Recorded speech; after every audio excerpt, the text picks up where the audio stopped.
Mum and I decided to contact News Hub to have an article written about the fundraising we were doing with Ben.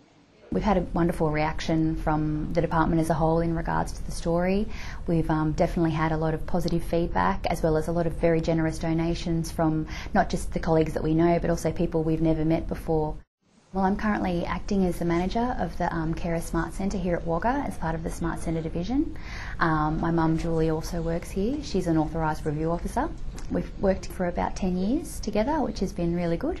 How's Ben today? Oh, he's going to go to bowling later on this afternoon. Oh, I enjoy that. Oh, he does. He loves it. I think the message that Mum and I have for our colleagues, not just that work here with us in Wagga, but also around the country, is just a very big thank you, just to thank them for not only their support, but also their wonderful generosity toward Ben's fundraiser, which has been fantastic. Oh, there's a mermaid at that restaurant. That's Remember? right, yeah. So swimming away. Yeah. My message would be thank you for your support. That's the main thing. The biggest thing that we have got out of it is that people have been really, really supportive, but they've also got behind it and they've donated. And people have donated in an anonymous form. People have donated, people that I've worked with in the past, people that I've worked with now, but more importantly, people that I've never met. So the funding that we've raised so far is to go towards a gene expression study, and that's looking at the effect that chromosome 18 has on the rest of the genetic structure of a person.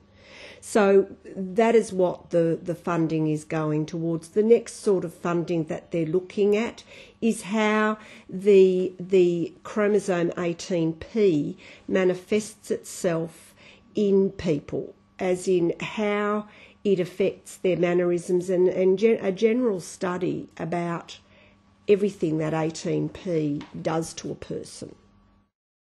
Have you caught a fish yet, Ben? No, No? Well, what are we going to have for dinner? I don't know. Well, we'll have to get the boat and go up to Burrinjuck and catch some. What do you reckon? What we hope will happen is that for parents with young children, they will be given some hope for the future. It's been about educating people for us. One of the things that I wanted to make people aware of is how it can happen to you. The statistics show that for every 1 in 4,000 pregnancies, 1 will be affected by chromosome 18, one way or another. It's random, it can strike anywhere. For myself, we had 2 pregnancies with tetrasomy 18. It doesn't strike with males or females, it strikes with both. Generally, people that are affected by chromosome 18 will live a wonderful life.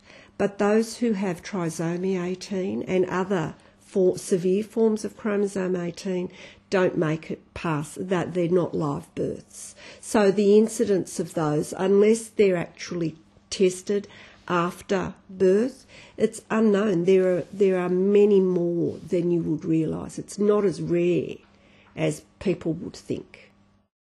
Living with Ben has really enriched my life, and I feel that he really enriches the lives of everyone around him. Growing up having a brother like him, I think, has made my sister and I better people, you know, more understanding, more accepting, loving people. And I think that's certainly not a bad thing at all. And most people that have siblings or relatives with people with disabilities will tell you the exact same thing. When Ben was first born, nobody could tell us what his outcome was likely to be. Nobody could give us any prognosis. There was no indication of the joy that he would bring to our lives. And he is joyous. That is the one thing that he is.